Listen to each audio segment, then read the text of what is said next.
చదువుకుందాము. లూకాసు వార్త 16వ అధ్యాయము. లూకాసు వార్త 16వ అధ్యాయము 19వ వచనం నుండి 31వ వచనం వరకు ప్రభువు చెప్పినటువంటి ఒక సమాచారము ఈ భాగంలో రాయబడి ఉంది. మొదటి వచనం, రెండవ వచనం అంటే 19, 20 వచనాలు కలిసి చదువుకుందాం. 19, 20 వచనాలు చూడండి. బైబిల్లోని వారు తెరవండి. లూకాసు వార్త 16వ అధ్యాయం 19వ వచనం నుండి 21వ వచనం వరకు అందరం కలిసి చదువుకుందాం.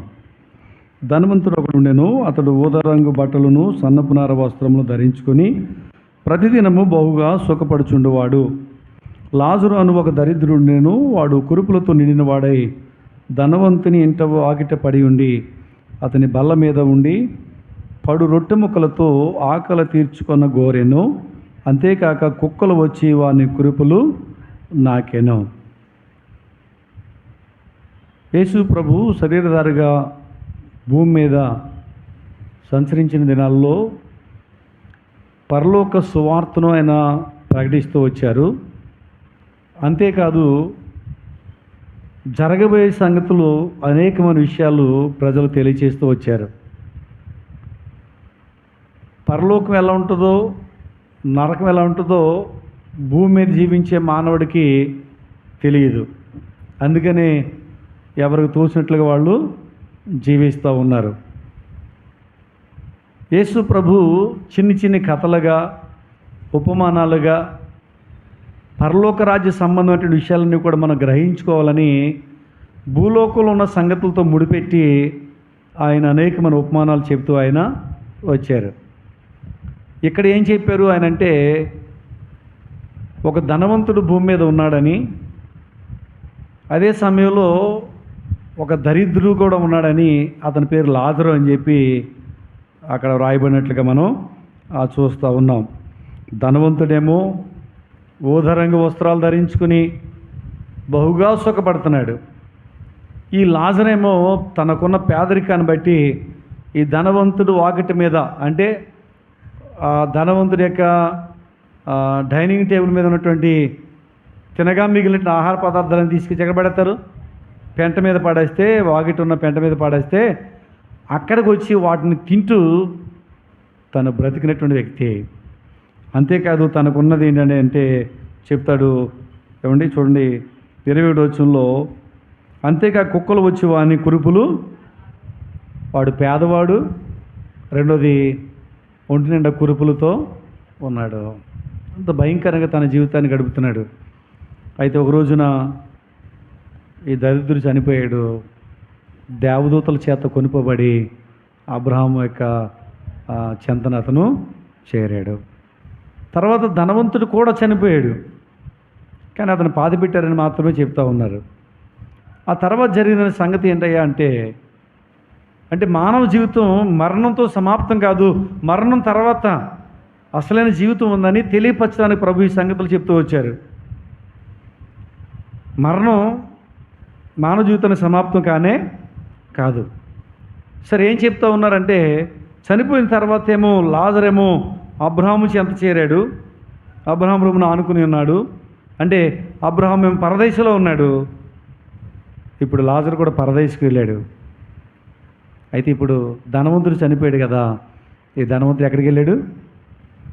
వేదనకరమైన స్థలంలోనికి, పాతాళంలో పడిపోయాడు. అక్కడ చాలా వేదనతో, బాధతో, దప్పికతో, చాలా ఇబ్బంది పడుతూ అక్కడి నుంచి చూసాడంట. చూస్తే తన వాకిట ఆ రొట్టె ముక్కలు తినేటువంటి లాజరు ఇప్పుడు పరలోకం అంటే పరదేశంలో అబ్రహాము చెంతన కనపడి అంటాడు, అయ్యా తండ్రివైన అబ్రహామా, ఆ లాజరుతో కొంచెం మంచినీళ్ళు, ఆ నీళ్ళు కూడా ఏంటంటండి, ఈ చిటికిన వేళ్ళు నీళ్ళలో ముంచి తీసుకొస్తే చాలు దప్పికి తీర్చుకుంటా అని అడుగుతున్నాడు. అబ్రహాం అన్నాడు, అక్కడ వాళ్ళు ఇక్కడికి కానీ, ఇక్కడ వాళ్ళు అక్కడికి కానీ వెళ్ళడానికి అవకాశమే లేదు, మధ్యలో మహా అగాధం ఉంది, అని ఆ యొక్క విషయాన్ని అబ్రహాం చెప్పినట్టు చూస్తూ ఉన్నాం. అక్కడితో ఆగట్లేదు ఈయన. అలాగైతే భూమి మీద నాకు 5 సహోదరులు ఉన్నారు, వాళ్ళు మారు మనసు పొందినట్లుగా ఈ లాజర్ని అక్కడ పంపించమని అడుగుతున్నాడు. అప్పుడు ఏమన్నాడంటే, భూమి మీద ఎవరున్నారంటండి?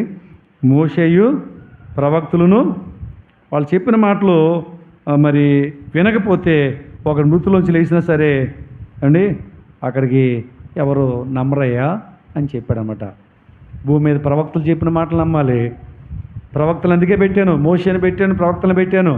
వారు చెప్పిన మాటలు నమ్మకపోతే లాజరు మృతులోంచి లేపి పంపించినంత మాత్రాన్ని కూడా వాళ్ళు మారరు అనే విషయాన్ని జ్ఞాపకము చేస్తూ వచ్చారు.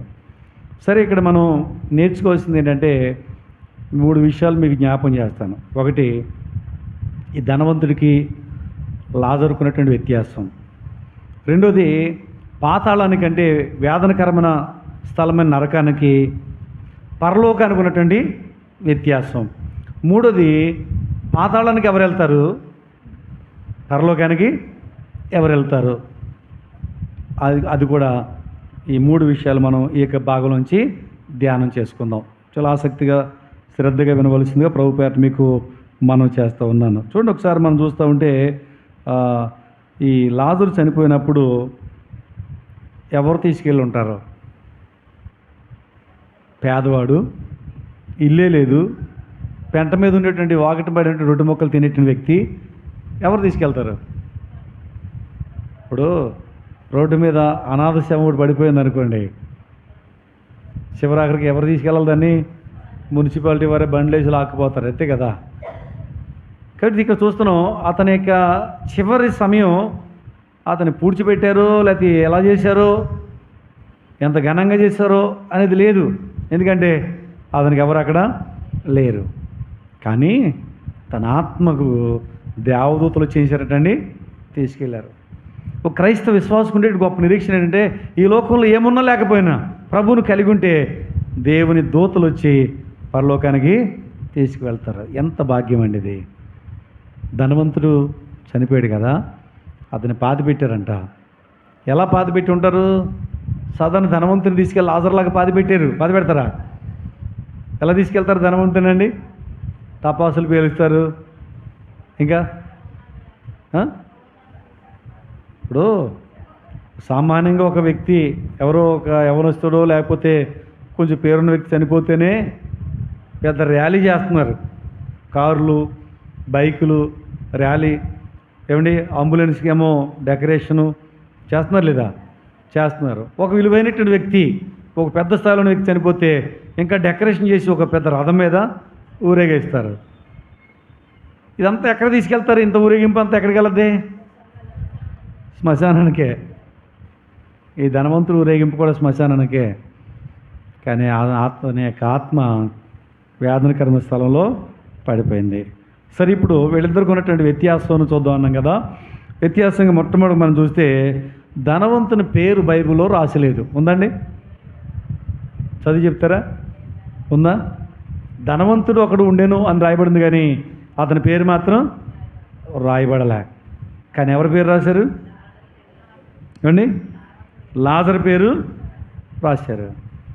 దీన్ని బట్టి మనం గ్రహించుకోవాల్సింది ఏంటంటే, ఈ లోకంలో పేర్లు మనకు ఉంటాయి. ఎక్కడెక్కడ ఉంటాయి? ఆధార్ కార్డులో, రేషన్ కార్డులో, పాన్ కార్డులో, ఇంకా ఓటర్ కార్డులో, ఇలాగ లోకంలో చాలా స్థలాల్లో పేర్లు నమోదు చేసుకుంటాం. ఈ భూలోకంలో పేరు ఎక్కడున్నా కానీ జీవగ్రంథంలో కనుక పేరు లేకపోతే ఆ వ్యక్తి ఎక్కడికి వెళ్ళడు? పరలోకానికి వెళ్ళడు. ఈ ధనవంతుడి పేరు లోకంలో ఉంది కానీ జీవగ్రంథంలో రాయబడలే. అందుకని అతను వేదనకరమైన స్థలానికి వెళ్ళాడు. కానీ లాజరు గురించి చూస్తుంటే ఈ లోకంలో ఎవరు కూడా అతని పేరు పలికేవాళ్ళే లేరు. గొప్ప పేరేం సంపాదించుకోలే. నేను ఒకసారి మీకు ఒక విషయం జ్ఞాపం చేస్తాను. మీ ఇంటికి అడుక్కుంటా వచ్చిన వ్యక్తిని నీ పేరేంటి నాయన అని చెప్పి అడిగావా? ఎందుకు అడగలే అండి? నీ దృష్టిలో ఆ వ్యక్తికి అంత గౌరవం ఏమీ లేదు. అందుకని నీ పేరేంటి, నీ ఇంటి పేరేంటి, నీ గోత్రం ఏంటి, ఏం అడగం. అతను పేదోడు, అడుక్కున్నాడు, ఉంటే భిక్ష వేస్తాం, లేదా లేదని అతలికెళ్ళమంట, అంతే కదా. లాజరు పరిస్థితి అలాగే ఉంది. లోకంలో అతని పేరు ఎవరు పట్టించుకోలేదు. కానీ దేవుడు జీవగ్రంథాల పేరు రాసుకున్నాడు. కాబట్టి ఇక్కడ మనం చూస్తూ ఉన్నాం, ఎవరి పేరైతే జీవగ్రంథం రాయబడి ఉంటుందో వారు పరలోకానికి వెళ్తారు. ఎదుర్కొన్న తేడా అదే. ధనవంతుడి పేరు ఈ లోకంలో మారుమోగిపోతుంది, లాజరు పేరు మాత్రం ఈ భూమి మీద ఎవ్వరు పట్టించుకోలే, కానీ జీవగ్రంథంలో రాయబడి ఉంది. రెండవ తేడా చూస్తే, ఇతడు ధనవంతుడు అని రాశాడు కదా, అంటే ఆస్తిపరుడు. ఎవరు చెప్పండి? ఇతను లాజరు గురించి దరిద్రుడు అన్నాడు కదా, అంటే పేదవాడు. చెప్పండి, ఎదుర్కొన్న తేడా ఏంటి? ఆస్తిపరుడు, పేదవాడు. ఆస్తిపరుడుగా ఈ లోకంలో ఏం సంపాదించాడంటే బహుగా సంపాదించాడు ఆస్తి. ఎన్ని పొలాలు ఉన్నాయో, ఎన్ని ఫ్యాక్టరీలు ఉన్నాయో, ఏమండి, ఎంత స్థలం తనకు కావాలో అంత సమకూర్చుకున్నాడు, బాగా సంపాదించాడు, పేరు ప్రఖ్యాతులు వచ్చేసినాయి, మిగులు ఆస్తిపరుడు. ఈ దినాల్లో కూడా దేశంలో పోటీ పడుతున్నారు. దేశంలో నేనే ఆస్తిపరుడిగా ఉండాలని చెప్పి నెంబర్ 1గా ఉండాలని పోటీ పడుతున్నారు. మరి కొంతమంది ప్రపంచంతో పోటీ పడుతున్నారు, ప్రపంచంలో నేనే ఆస్తిపరుడిగా ఉండాలని. కానీ లాజరు బహు పేదవాడు, తనకి భూమి మీద ఎటువంటి ఆస్తి లేదు, కానీ పరలోకమైన ఆస్తిని సంపాదించుకున్నాడు లాజరు. ఏం సంపాదించి చెప్పండి? పరలోకమైన ఆస్తిని సంపాదించుకున్నాడు. కానీ ఈ ధనవంతుడు అక్కడ దరిద్రయ్యాడు, ఇక్కడ ధనవంతుడు అక్కడ దరిద్రుడు. ఇప్పుడు చూడండి, లాజరుతో చిటికిన వేలుతో ఒక చుక్క నీరు అడుక్కున్నాడంటే ఇప్పుడు ఎవరు దరిద్రుడండి? భూమి మీద ధనవంతుడు అక్కడ దరిద్రుడయ్యాడు, భూమి మీద దరిద్రుడున్న ఈ వ్యక్తి ఏమో అక్కడ ధనవంతుడు అయ్యాడు. కాబట్టి వీళ్ళకు ఇద్దరికి ఉన్నటువంటి తేడా మనం చూస్తున్నాం. కాబట్టి ఈ లోకంలో ఎంత ఆస్తి సంపాదించుకున్నా అది మనతో రాదు. ఎంత ఆస్తి సంపాదించుకుని రాదు. పరలోకాన్ని మనం సంపాదించుకుంటే ఆ నిత్య జీవాన్ని మనము పొందగలుగుతాం. బంగారం సంపాదించినా, వెండి సంపాదించినా, పొలాలు సంపాదించినా ఏది మనతో పట్టుకెళ్తామా? పట్టుకెళ్ళామండి. మన ఈ మధ్య సమాధి చేయడానికి వెళ్తే అక్కడ అంతా అయిపోయిన తర్వాత బాక్స్ మూసేస్తున్నారు, వాకింగ్ చెప్తా అయిపోయింది, అంత అయిపోయిన తర్వాత బాక్స్ మూసి కొట్టేస్తా ఉంటే ఎవరు అంటున్నారు, చెవులు తీయలేదండి అంటున్నారు. ఏం తీయలేదంటండి? లేట్ అయిపోయింది, ఇప్పుడు ఇక్కడ కుదరదు, అక్కడికి వెళ్ళేది ఇదిగా అన్నాడు ఒక అతను. సరే, మొత్తానికి శ్మశానం తీసుకెళ్ళిపోయిన తర్వాత అక్కడికి వెళ్ళిన తర్వాత ప్రార్థన చేసిన తర్వాత మళ్ళీ అన్నాడు, రే పెట్టేస్తున్నారు ఇంటికి, చూడండి చెవులు తీయాలి అంటున్నారు. అక్కడ ఒక అతను అంటాడు, ఇంటి దగ్గర ఇప్పితే బాగుండేది, స్త్రీలు సగ్గతు కుదురు చెవులు, మన మగవాళ్ళకి ఏమవుతుంది, చాలా కష్టం అయిందని మొత్తానికి ఎలవలాగా లాగేశారు. చెప్పొచ్చేది ఏంటంటే, చెవులు పెట్టుకున్న బంగారం కూడా రాదండి. కనీసం చిన్నదే కదా అని ముక్కు పొడక పెట్టుకుంటే ముక్కు పొడక కూడా రాదు. వస్తుందా? రాదు. ఇక్కడే వదిలేయాలి. తీసేసుకుంటారు, అసలు వదిలేయడం కాదు, ముందే లాగేసుకుంటారు. ఎంత ఆస్తున్నా లాగేసుకుంటారు. ఈ లోకంలో ఏది మనతో రాదు. పరలోకంలో స్థలం సంపాదించుకుంటే ఆయన రాజ్యంలో మనం ఉంటాం. చాలామంది పరలోకంలో స్థలాన్ని కోరుకోరు, ఎంతసేపు భూలోకంలోనే విస్తరించాలని చెప్పి ఈ భూలోకంలో ఆస్తి కోసం తపన పడుతూ ఉంటారు. కాబట్టి ఈ విషయాన్ని మనం చాలా జాగ్రత్తగా ఆలోచన చేయాలి. ధనవంతుడికి ఈ యొక్క దరిద్రుడికి ఉన్నటువంటి మొదటి తేడా పేరులో తేడా ఉంది. ఇది లాజరుకేమో జీవగ్రంథంలో పేరుంది, ఈ ధనవంతుడికేమో లోకంలో పేరుంది. రెండో తేడా, ఈ ధనవంతుడేమో భూలోకంలో ఆస్తిపరుడిగా బ్రతికాడు, కానీ ఈ లాజరేమో దేవుని రాజ్యంలో ఆస్తిపరుడిగా ఉండేటువంటి ఆధిక్యతను కలిగినట్లుగా మనం చూస్తూ ఉన్నాం. ఇక మూడో తేడా చూద్దాం. 19వ వచనంలో మనం చదివాం కదా, లోకాసు వార్తలో 16వ అధ్యాయంలో, ధనవంతుడు ఊదారంగ బట్టలు సన్నపనార వస్త్రములు ధరించుకున్నాడు అంటండి. చూడండి, ఏ వస్త్రాలు అంటండి? చెప్పాలి.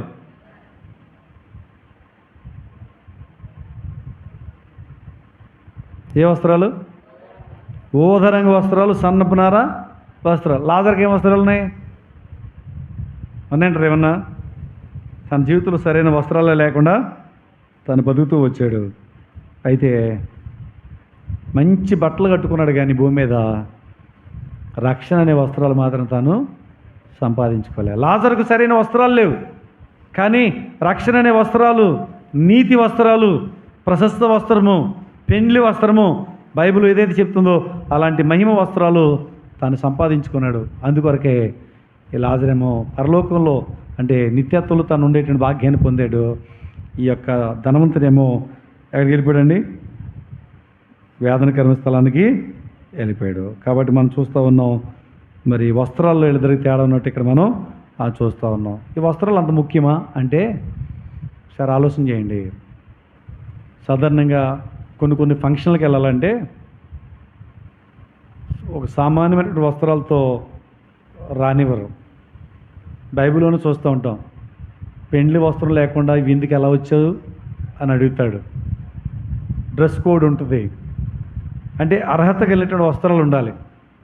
కొన్ని రెస్టారెంట్కి వెళ్ళాలంటే ఏమండి సూట్ వేసుకున్న వాళ్ళు, ఒక రిచ్గా ఉన్నటువంటి వాళ్ళు అక్కడికి వెళ్తారు. సామాన్యుడు అక్కడికి ప్రవేశం ఉండదు. అలాగే పరలోకంలో ప్రవేశించాలంటే ఈ లోకంలో ఉన్న విలువైన వస్త్రాలు కాదు కావాల్సింది. ఏ వస్త్రం కావాలంటే ఆయన ఇచ్చిన రక్షణ వస్త్రము కావాలి. మీకు బాగా చెప్తాను, మీకు బాగా జ్ఞాపకం ఉంటాను లేక అర్థం చేసుకుంటే ఒక సంగతి జ్ఞాపకం చేస్తాను. చూడండి, మనుషుడు చంద్రమండలానికి వెళ్తున్నాడు లేదా? కొన్ని గ్రహాల దగ్గరికి వెళ్తున్నాడు, వస్తున్నాడు. సూర్యుడి దగ్గరికి వెళ్తాడా? ఎందుకు వెళ్ళలేడు? దగ్గరికి వెళ్ళక్కర్లే, కొంచెం దూరం వెళ్ళేటప్పటికే కాలిపోతాడు. కాబట్టి సూర్యుని యొక్క వేడిని తట్టుకుని అక్కడ నిలబడడానికి ఏ మనుషుడికి సామర్థ్యం అనేది లేదు. సరే ఒక సంగతి ఆలోచన చేయండి. సూర్యుని దగ్గరికే మానవుడు వెళ్ళలేకపోతే సూర్యుని కలజేసిన దేవుడు సమీపింపరాని తేజస్సులో అమరత్వం కలిగిన వాడుగా ఆయనలో ఆయన వసించేటువంటి ఆ మహిమ కలిగినటువంటి దేవుని మహిమను తట్టుకుని ఎవరు ఆయన దగ్గర నిలబడగలరు? మధ్యాకాశంలో ఆ ప్రభువు దగ్గర ఉండేటువంటి ఆ యొక్క శక్తి సామర్థ్యాలు ఏమానడుకు ఉన్నాయి అంటే ఆయన మహిమను తట్టుకోవడానికి ఆయన ఇచ్చే రక్షణ వస్త్రాలు, ఆ మహిమ వస్త్రాలు లేక ప్రశస్తమైన వస్త్రము, నీతి వస్త్రాలు ఎవరు కలిగి ఉంటారో వారే అక్కడకు వెళ్ళగలుగుతారు. కాబట్టి దాన్ని మనం సంపాదించుకోవాలని ఇక్కడ మనము చూస్తూ ఉన్నాం. ఇది వీళ్ళిద్దరికి ఉన్నటువంటి వ్యత్యాసం ఈ లోకంలో. ఒకటి పేరులో, రెండోది ఆస్తిలో, మూడోది వాళ్ళు కట్టుకున్నటువంటి వస్త్రాల్లో. వాళ్ళిద్దరికి ఉన్నటువంటి వ్యత్యాసం. అయితే ఇప్పుడు ఇద్దరు వేరు వేరు స్థలాలకు వెళ్ళారు. ఏ స్థలాలకు వెళ్ళారు? వేరు వేరు స్థలాలు. ఒకళ్ళేమో పరదేశికి వెళ్ళారు, ఒకళ్ళేమో ఎక్కడికి వెళ్ళారండి? వేదనకరమైన స్థలానికి వెళ్ళారు. అప్పటి కాలంలో యేసు ప్రభు శిలువ మీద తన ప్రాణం పెట్టి తిరిగి లేచేంత వరకు కూడా పరదేశ్ అనేది క్రిందే పాతాళ లోకంలో ఒక పక్కన ఉంది. ఒక పక్కనేమో అవిశ్వాసుల యొక్క చెర అంటే వేదనకరమైన స్థలము ఉంది. ఈ రెండు చెరలకు మధ్యలో మహా అగాధం అనేది ఉంది. యేసు ప్రభు శిలువ మరణం పొందిన తర్వాత, ఆయన పునరుత్థానం తిరిగి లేచిన తర్వాత చెరగా ఈ యొక్క పరదేశం తీసుకెళ్ళి 3 ఆకాశంలో ఆయన పెట్టినట్లుగా మనము చూడగలం. కొరింథీ పత్రిక 2వ పత్రికలో 12వ అధ్యాయం 1వ వచనం నుంచి ఆ మాటలు అక్కడ రాయబడ్డాయి. 3 ఆకాశంలో ఆయన ఈ యొక్క పరదేశును పెట్టారు. సరే, ఇప్పుడు వీళ్ళిద్దరి యొక్క తేడా మనం చూద్దాం. ఇప్పుడు ప్రస్తుతం 16వ అధ్యాయం 23వ వచనం నుంచి వీళ్ళిద్దరు వేరే వేరే స్థలాలకు వెళ్ళారు కదా, ఆ స్థలం యొక్క తేడాను జ్ఞాపం చేస్తూ ఉన్నాను. 23, 24 వచనాల్లో చూస్తూ ఉంటే ఇక్కడ ఏమన్నాడంటే, తండ్రివైన అబ్రహామా,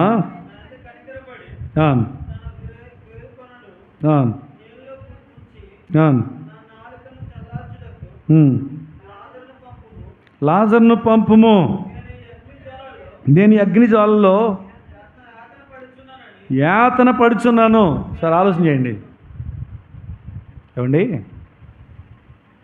అగ్ని జ్వాలల్లో యాతన పడుతున్నట్టు వ్యక్తి కానీ ఒక మాట మాట్లాడు. ఏంటి తెలుసా ఆ మాట? తండ్రివైన అబ్రహామా అన్నాడు. అంటే ఇతను కూడా యోధా వంశంలో వచ్చిన వ్యక్తే. తండ్రి ఏమో ఎక్కడున్నాడు? పరదేశంలో ఉన్నాడు. కుమారుడు ఎక్కడున్నాడు? వేదనకరమైన స్థలంలో ఉన్నాడు. కానీ దీన్ని బట్టి మనం గ్రహించవలసింది ఏంటంటే, తండ్రి విశ్వాస అయినంత మాత్రాన కొడుకు కూడా విశ్వాసగా ఉంటాడని చెప్పలేం. ఒక డాక్టర్కి పుట్టినంత మాత్రాన కొడుకు కూడా డాక్టర్ అవుతాడని గ్యారంటీ ఏమీ లేదు. చాలా విచారకమైన సంగతి. కుటుంబంలో కొంతమంది విశ్వాసం బ్రతికిన వారు పరలోకంలో ఉండబోతున్నారు. కుటుంబంలో కొంతమంది పిల్లలు నరకంలో వెళ్ళబోతున్నారు. ఎంత భయంకరమైన విషయమో. మీరు అనుకుంటారు మనం పరలోకి వెళ్ళిపోతాం, ఇక నరకంలో ఉన్నారో లేదో మనకేం తెలుస్తుంది అని. భూమి మీద ఉండగా మనం చూసింది, మనం చేసింది, మనం ఎవరెవరితో మాట్లాడింది, ఎవరు ఎలాంటి వాళ్ళు తెలిసింది, అవన్నీ జ్ఞాపకం ఉంటాయి పరలోకి వెళ్ళిన తర్వాత కూడా. అందుకేగా తండ్రివైనా అబ్రహామా అన్నాడు. ఆ లాజరును చూశాడు, లాజర్తో నీళ్లు పంపించు అన్నాడు, చిటికి నీళ్ళతో. అంటే అవన్నీ జ్ఞాపకం ఉంటాయి. ఆలోచన చేయండి ఎంత భయంకరమైందో. తల్లిదండ్రులుగా నిత్య జీవానికి వెళ్ళిపోతున్న నిరీక్ష నీకు ఉందేమో. పిల్లలు వేదనకరమ స్థలంలో మాడిపోతూ ఉంటే, అగ్నిజ్వాలలో యాతన పడుతూ ఉంటే, అంత భయంకరమైనటువంటి స్థితి ఒకసారి ఆలోచన చేయవలసింది ప్రభుపేట మీకు మనవి చేస్తూ ఉన్నాను. 23 వచ్చిన అన్నాడు, పాతాళం ఏముందంటండి?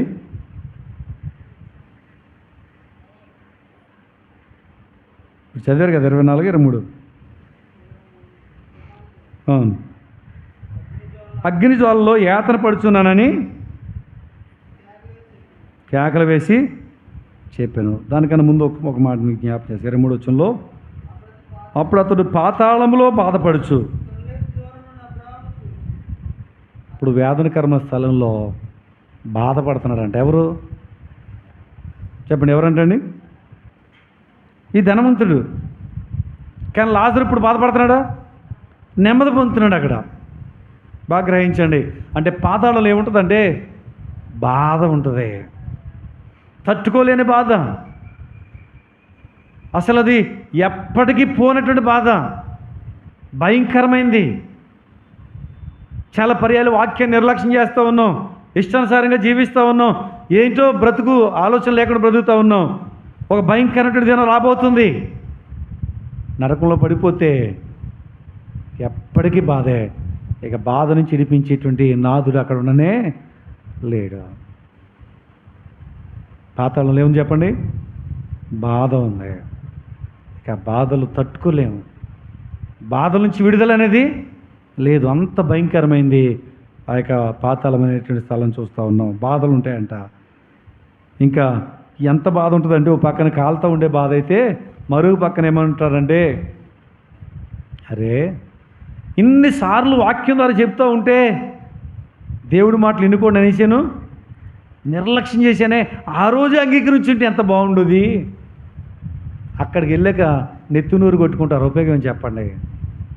ఆ రోజే ఆ మాట వినుంటే ఎంత బాగుండేది, ఆ రోజు నేను మారి ఉంటే ఎంత బాగుండేది, ఆ రోజే నా దురలవాట్లన్నీ కూడా విడిచిపెట్టేసి ఉంటే ఎంత బాగుండేది అని నెత్తునూరు కొట్టుకుంటావు. సుఖం లేదు, బాధ. అక్కడ వేదనకరమైన స్థలం అది, అక్కడ బాధ ఉందని చూస్తూ ఉన్నాం. ఇక రెండోది ఏముందంటే అక్కడ ఆ పాతాళంలో ఏముందంటండి? దప్పిక ఉందంట. ఏముంది చెప్పండి? 24 వచ్చులో, తన వ్రేలి కొనను నీళ్ళలో ముంచి నా నాలుగు చలాచుకు లాజరును పంపము. ఒక ఏలండి ముంచి తీసుకురావాలంటున్నాడు. ఇప్పుడు ఒక ఏలు ముంచాం నీళ్ళలో, బయట తీసేసరికి ఎంత ఉంటాయి నీళ్ళు ఏలు మీద అండి? ఓ 2 చుక్కలు నీళ్ళు ఉన్నాయి అనుకుందాం. ఈ కాస్త ఎదరికెళ్ళే దెబ్బకి ఏమవుతాయి అంటే కేవలం ఈ యొక్క చెయ్యి తడి మాత్రమే ఉంటుంది, అంతే కదా. ఇతను ఏమనుకున్నాడంటే కనీసం ఆ తడైన నాలుగు తగిలితే చాలు అనుకుంటున్నాడు. అంటే ఈ అగ్ని జ్వాలల్లో కాలుతూ ఉంటే, విపరీతమైన దాహం వేస్తూ ఉంటే, నాలుక పిడసగట్టుకుపోతే ఇక ఎంత తట్టుకోలేక దాహం దాహం అని విలవటిస్తూ ఉన్నాడు, విలవలాడుతూ ఉన్నాడు. పాతాళంలో, వేదనకరమ స్థలం నరకంలో దప్పిక ఉంటుంది. ఏమంటే చెప్పండి? దప్పిక తీరదు. మొన్నటి వేసవకాలంలో మిట్ట మధ్యాహ్నం వేళ ప్రయాణం చేస్తూ వడదెబ్బ తగిలిన సమయంలో విపరీతంగా దాహం వేస్తూ ఉంటే నీళ్ళు చుక్కే దొరకలేదనుకోండి, ఎలా ఉంటుంది చెప్పండి? గొంతు ఆరిపోతూ ఉంటుంది, చాలా భయంకరంగా ఉంటుంది. కానీ వేదనకరమ స్థలంలో అంట ఎప్పటికీ దప్పిక తీరదు, ఎప్పటికీ తీరదు. కానీ పరలోకంలో జీవజల నదులు పారుతాయి. జీవజల బొగ్గల ఎద్దుకు మనల్ని నడిపిస్తారంట. జీవజలం ఉంటుంది అక్కడ దప్పికేగా లేదు. కానీ ఈ యొక్క వేదనకర స్థలంలో ఎంత దారుణం అండి. దప్పిక, ఒక గ్లాస్ మంచినీళ్ళ కోసం విలువలాడతామే భూమి మీద, కానీ అక్కడ అసలు నీళ్లు దొరికేటువంటి అవకాశమే లేదు. అది ఎంత ఘోరమో ఒకసారి ఆలోచన చేయండి. ఆ తర్వాత మూడోది మనం చూస్తే 16-24 అతను ఇక్కడ యాతన పడుతున్నాడంట. ఏం పడుతున్నాడు చెప్పండి? భూలోకంలో యాతన పడ్డా? డబ్బు ఉంది, విలాసవంతంగా జీవించాడు, కావలసిన వస్త్రాలు ధరించుకున్నాడు, విలాసవంతమైన ప్రయాణం, విలాసవంతమైన జీవితం, సౌకర్యవంతంగా తను జీవించాడు. అసలు యాతనే లేదు. కొంతమంది చూసినప్పుడు అనిపిస్తూ ఉంటుంది, ఏమనుకుంటామంటే వీళ్ళ బ్రతికే బాగుంది, ఎందుకంటే అసలు వీళ్ళకి శ్రమల్లో బాధల్లో ఎంత సుఖమో అని అనుకుంటూ ఉంటాం. కానీ దుష్టులు ఈ లోకంలో ఎంత బాగా బతికినా నరకంలో ఉంటారంట. అక్కడ యాతన. ఏంటి చెప్పండి? అక్కడ యాతన. ఎలాంటి యాతన? ఎలాంటి యాతన?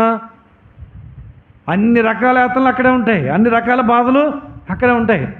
కానీ పరలోకంలో మనం చూస్తూ ఉంటే ప్రకటన 21 రాస్తారు కదా, వేదనైనను దుఃఖమైనను ఏడుపైనను వేదనైనా అక్కడ ఉండదు.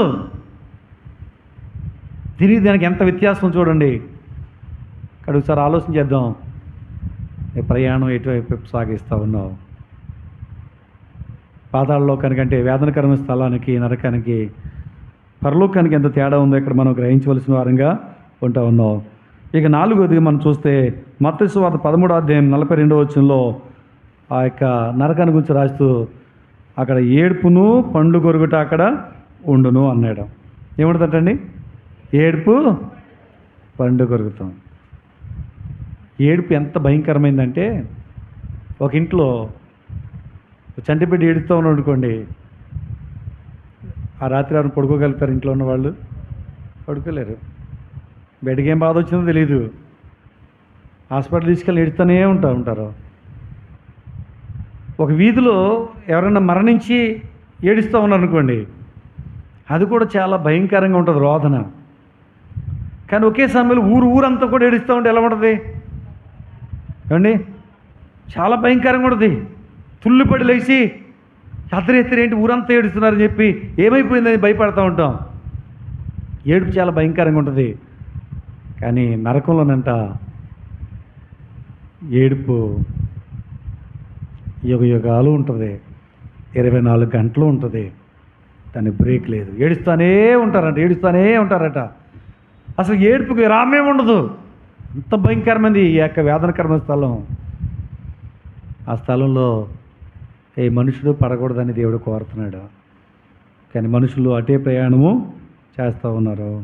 కాబట్టి నరకంలో భయంకరమైన ఏడుపు ఉంటుంది అని చూస్తూ ఉన్నాం. కానీ పరలోకంలో కూడా చెప్పండి, ఏడుపైనను దుఃఖమైన అక్కడ ఉండనే సంతోషం ఉంటుంది పరలోకంలో. నరకంలో ఏడుపు ఉంటుంది. ఎంత తేడా చూడండి. ఇంకా మనం చూస్తే 25 మత్తయి సువార్త 46 అక్కడ అంటాడు, వీరు నిత్య శిక్షకును వారు నిత్య జీవనకును వెళ్తారు అన్నాడు. నిత్య శిక్ష ఏంటంటండి? నిత్య శిక్ష అంటే పాతాళంలో, అంటే నరకంలో నిత్యము శిక్ష ఉంది. చెప్పండి, ఏముంది? నిత్యము ఉంది. అంటే ఒకరోజు శిక్ష, ఒకరోజు బ్రేక్ కాదు, ఉందంటారు అలాగా. ఇప్పుడు వారం రోజులు కష్టపడిన వ్యక్తికి ఒకరోజు సెలవు ఇస్తారు. ఎవరా? ఇస్తారు. పగలంతా కష్టపడిన వ్యక్తికి రాత్రి రెస్ట్ ఇస్తారు. కానీ నరకంలో ఎటువంటి రెస్ట్ లేదండి. నిత్యము శిక్ష అంట. అంటే అక్కడ అగ్ని ఆరదు, పురుగు చావదు.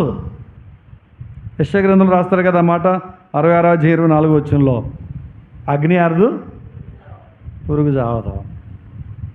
అగ్ని మండుతూనే ఉంటుందంట. యుగాలు మండుతూనే ఉంది. నిత్య శిక్ష. ఇక అందులో పడిన వ్యక్తి మరలా బయట రావడానికి అవకాశమే లేదు. అంత భయంకరమైంది నరకం. అంత భయంకరమైన వేదనకరమైనటువంటి స్థలం అది.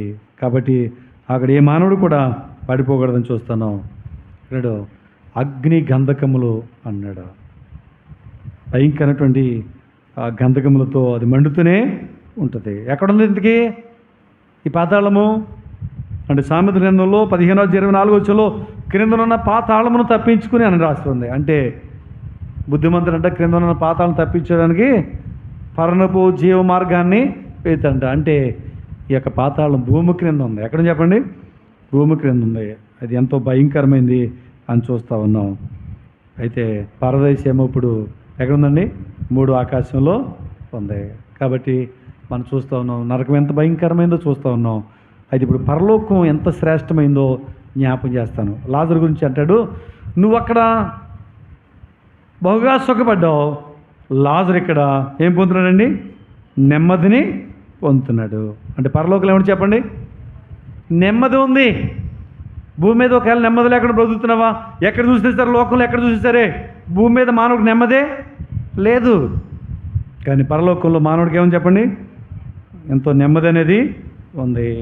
కాబట్టి ఆ బాధలు లేని స్థలం, ఇబ్బందులు లేని స్థలం, ఎంతో నెమ్మదిని పొందేటటువంటి స్థలం పరలోకం. లాజరు దాన్ని చేరాడు. ఇంకా మనం రెండోదిగా మనం చూస్తూ ఉంటే మత్తయి సువార్త 25:46 ఏమండి, నిత్య శిక్షకు వాళ్ళు వెళ్తారు మేకలు లాంటి వాళ్ళని, గొర్రెలు వంటి వీళ్ళేమో నిత్య జీవానికి వెళ్తారని అక్కడ రాసి ఉంది కదా. కాబట్టి మనం చూస్తే ఈ యొక్క పరలోకంలో మనుషుడు నిత్య జీవాన్ని పొందుకుంటాడు. ఏం పొందుతాడు చెప్పండి? అంటే ఈ భూమి మీద మానవుడికి జీవం తాత్కాలికమైంది, ఒక రోజున మరణించాలి. కానీ పరలోకానికి వెళ్ళిన వ్యక్తి నిత్యము జీవించి ఉంటాడు. నరకంలో వెళ్ళిన వ్యక్తి ఏమో దాన్ని ఏమన్నారు? నిత్య మరణం అన్నారు. దాన్ని ఏమన్నారు చెప్పండి? నిత్య మరణం. పరలోకానికి వెళ్ళిన వాళ్ళేమో నిత్య జీవంలో వాళ్ళు ప్రవేశిస్తూ ఉన్నారు. ఇక మూడోదిగా చూస్తే పేతురు రాసిన 2వ పత్రిక 3:13 ఆ పరలోకాన్ని గురించి చెప్తూ వాటి యందు నీతి నివసిస్తూ ఉంది అన్నాడు. పరలోకంలో ఏమిటి చెప్పండి? నీతి ఉంది. మొట్టమొదటి మనం చూసాం నెమ్మది ఉంది, నిత్య జీవం ఉంది. మూడోది ఏముంది? నీతి ఉంది. భూమి మీద అంతా అవినీతే, లంచగొండితనం, అక్రమము, భూమి మీద అన్యాయమే జరుగుతూ ఉంది ఎక్కడ చూసినా. కానీ పరలోకంలో అన్యాయానికి తావులేదే లేదు. అక్కడ నీతి ఉందని ఇక్కడ మనం చూస్తూ ఉన్నాం. ఇక 4వది చూస్తే ప్రకటన 27:23 ఆ పట్టణములో దేవుని మహిమే ప్రకాశిస్తుందంట. ప్రకటన 27:23 అంటే అక్కడ పరలోకంలో దేవుని మహిమ ఉందంట. ఏమని చెప్పండి? దేవుని మహిమ అంటే మహిమతో నిండిన రాజ్యం అది. ఇక మళ్ళీ అక్కడ డ్యూటీలు వెలిగించుకోవడానికి కిరసనాలు అవసరం లేదు, కరెంటు బిల్లు కట్టాల్సిన అవసరమే లేదు. అక్కడ ఎట్టి పరిస్థితులు చీకటి అనేదే ఉండదు. పరలోకం దేవుని యొక్క మహిమతో నిండి ఉంటుంది. ఇంకా మనం చూస్తుంటే 5వదిగా పరలోకంలో ఏమిటంటే ప్రకటన 2:10 అంటాడు, మరణం వరకు నమ్మకంగా ఉండు, నేను నీకు జీవ కిరీటం ఇస్తా అన్నాడు. కానీ పరలోకంలో ఏమిటి చెప్పండి? ఇప్పుడు కిరీటాలు ఉన్నాయి. నరకంలోనేమో ఏముంది? అగ్ని గంధకాలు పడుతూ ఉన్నాయి, మీద కాలుతూ ఉన్నాడు మనుషుడు. కానీ పరలోకంలో జీవ కిరీటాలు ఉన్నాయి. ఇది పరలోకానికి వేదనకరమైన నరకానికి ఉన్నటువంటి తేడా. మూడోదిగా పరలోకానికి ఎవరు వెళ్తారు, నరకానికి ఎవరు వెళ్తారు? ఇది చెప్పి నేను ముగిస్తాను. ఎవరు వెళ్తారు అంటే కీర్తన 9:17 దుష్టులను దేవుని మరుజనులను ఎక్కడికి వెళ్తారంట? పాతాళంలో పడిపోతారంట. కానీ ఇప్పుడు దుష్టులు ఖచ్చితంగా ఎక్కడికి వెళ్తారంట? పాతాళానికి వెళ్తారు. ఈ లోకంలో చూడండి, దుష్టులు చాలా బాగున్నట్టు కనపడతారు. ఎందుకంటే సంపాదన వాళ్ళదే, అన్యాయమైన సంపాదన. దుష్టులకి బాగున్నట్టుగా ఈ లోకంలో కనిపించవచ్చు, కానీ ఒక రోజున పాతాళంలో పడిపోతున్నారు. రెండోది దేవుని మరుజనులందరూ బహు దుష్టులు వెళ్ళే దేవుడిని మర్చిపోతారంట. ఇలా మళ్ళీ పుట్టించింది ఎవరు? 139వ కీర్తనలో భక్తుడు మాట్లాడుతూ ఉంటాడు, నీవు నన్ను కలగజేసిన విధం చూడగా బహు భయమునో బహు ఆశ్చర్యమునో కలుగుతుంది, అందును బట్టి నేను కృతజ్ఞతాస్తులు చెల్లిస్తూ ఉన్నాను. మానవ నిర్మాణకుడు దేవుడు, సృష్టి అంతను కలగజేసిన వాడు దేవుడు. ఈనాడు ఏదైతే మనం ఈవులు అనుభవిస్తూ ఉన్నామో అవన్నీ ఇచ్చినవాడు దేవుడు. ఆయన మర్చిపోవడం ఏంటి? చాలామంది దేవుడు లేడు అంటారు, చాలామంది దేవుడిని మర్చిపోతారు. లోకంలో మనిషి సౌకర్యంగా ఉంటే చాలు, బ్రతకడానికి తిండి ఉంటే చాలు. దేవుడిని మర్చిపోయే ప్రతి ఒక్కడు కూడా, దుష్టత్వంతో బ్రతికిన ప్రతి వ్యక్తి కూడా నిత్య నరకంలో పడిపోతారంట. అంత భయంకరమైన చూడండి. కాబట్టి నరకానికి వెళ్ళే వాళ్ళు ఎవరండి అంటే ఏళ్లే దేవుడిని మర్చిపోయేవాళ్ళు, దుష్టులే. పరలోకానికి ఎవరు వెళ్తారు? చూడండి ఒకసారి మత్తయి సువార్త 5:20 అగ్నిడు శాస్త్రుల నీతి కంటేను పరిశీలన నీతి కంటేను మీ నీతి అధికము కాకపోతే మీరు పరలోకం చేరరు అంటాడు. అంటే పరలోకం ఎవరు వెళ్తారంటే నీతిమంతులు వెళ్తారు. ఎవరు వెళ్తారు చెప్పండి? అంటే లోక సంబంధంగా నీతి కలిగిన వారు కాదంట, దైవికమైన నీతి ఒకటి ఉంది. అంటే ఎలా వస్తుంది? పాప క్షమాపణ పొందితే వస్తుంది, యేసు ప్రభువును విశ్వాసం ఉంచితే వస్తుంది. అటువంటి నీతిమంతులు మాత్రమే పరలోకంలో చేరతారు. కాబట్టి పరలోకంలో ఏమని చెప్పండి? మాట్లాడరేటండి. నీతి ఉంది కాబట్టి నీతిమంతులు మాత్రమే పరలోకంలో వెళ్తారు. ఒకటి మనం చూస్తూ ఉన్నాం, నీతిమంతులుగా మార్చబడిన వారు మాత్రమే పరలోకంలో ఉంటారు. ఇంకా మనం రెండోదిగా చూస్తే మత్తయి సువార్త 7:27 ప్రభు అని పిలిచేవాడు కాదంట పరలోకానికి వెళ్ళేది, తండ్రి చిత్తమును నెరవేర్చేవాడే వెళ్తారు. ఇప్పుడు చెప్పండి, పరలోకానికి ఎవరు వెళ్తారంటే చాలామంది ఏమంటారంటే మేము అందరం వెళ్ళిపోతామని అంటారు. అందరూ వెళ్ళరు. మన జీవితము దేవుని చిత్తానుసారంగా ఉండాలి. మన ప్రవర్తన, మన చూపు, మన ఆలోచన అంతా కూడా దేవుని చిత్త ప్రకారంగా ఉండాలి. అటువంటి వాళ్ళే పరలోకంలో వెళ్తారు. ఇంకా మనం చూస్తూ ఉన్నాం, మూడోదిగా మనం చూస్తే మత్తయి సువార్త 18:3 మీరు మార్పు చెంది బిడ్డల వంటి వారైతేనే కానీ పరలోకంలో ప్రవేశించరు. అంటే ఇప్పుడు చిన్న బిడ్డల యొక్క స్వభావం ఎలా ఉంటుంది? వాళ్ళకి అసూయ ఉండదు, ద్వేషం ఉండదు, కక్షలు ఉండవు, ఉంటాయా? కానీ పెద్దవాళ్ళకి అన్నీ ఉంటాయి. కాబట్టి చిన్న బిడ్డలు అంటే మనస్తత్వంలోని మనం మారిపోవాలి. తర్వాత అంటాడు యోహాను సువార్త 3:3 క్రొత్తగా జన్మిస్తేనే కానీ పరలోకంలో మనం చేరలేమన్నాడు. కాబట్టి ఎలా జన్మించాలో చెప్పండి, చెప్పాలి. క్రొత్తగా జన్మించాలంట. ఒక ఆయన అన్నాడు, ఒకసారి పుట్టినోడు 2 సార్లు వస్తాడంట. ఎన్నిసార్లు అండి? 2 సార్లు వస్తాడంట. అర్థమైంది చెప్పింది? అంటే భూలోకంలో ఈ యొక్క పాప భూలోకంలో పుట్టిన మానవుడు ఆ పుట్టుకతోటి ఆగిపోతే ఒకటి శరీర మరణం వస్తుంది, రెండోది నరకంలో పడతాం కదా, అది రెండవ మరణం. ఒకసారి పుట్టినోడు 2 సార్లు చేస్తాడు, 2 సార్లు పుట్టినోడు ఒక్కసారి చేస్తాడు అంటాడు. 2 సార్లు పుట్టినోడు అంటే మామూలు పుట్టుక మామూలుగానే వచ్చింది, రెండవది నీటి మూలముగాను ఆత్మ మూలముగాను. ఎవడు రెండోసారి మరలా జన్మిస్తాడో వాడికి ఒక్క మరణమే ఉంది, రెండో మరణం వాడి మీదకి అధికారమే లేదు. కానీ ఈ విషయాన్ని మనం జాగ్రత్తగా ఆలోచన చేయాలి. 5వది మనం చూస్తే ప్రకటన 20:15 జీవగ్రంథంలో పేరున్న వాళ్ళే వెళ్తారంట. చెప్పండి, ఎవరు వెళ్తారు? జీవగ్రంథంలో పేరున్న వాళ్ళే వెళ్తారు. కాబట్టి మన పేరు ఎక్కడుంది? ఆలోచన చేయండి, మన పేరు ఎక్కడుంది? జీవగ్రంథంలో పేరుందా? ఉంటే ఆయన రాజ్యంలో మనము చేరుతాం. కాబట్టి లాజరుకి ధనవంతుడికి కొన్ని వ్యత్యాసం చూసాం. రెండోది పరలోకాన్ని నరకానికి ఉండే వ్యత్యాసం చూసాం. పరలోకానికి ఎవరు వెళ్తారో నరకానికి ఎవరు వెళ్తారో కూడా ఆ యొక్క లక్షణాలు చూసాం. కాబట్టి పరీక్షించుకుందాం, మనం ఎక్కడికి వెళ్తున్నాం? పరలోకానికి వెళ్ళడానికి నిరీక్షణ కలిగి ఉన్నామా? పాతాళంలో పడేటువంటి యాతనకరంలో పడేటువంటి ఆ యొక్క దౌర్భాగ్యమైనటువంటి నడవడికలో మనం ఉన్నామా అనేది పరిశీలన చేసుకుని సరి చేసుకుని నిత్యత్వం వైపు మనం నడుచున్నట్లుగా ప్రభు మనకు సహాయం చేయను గాక. ఆమేన్.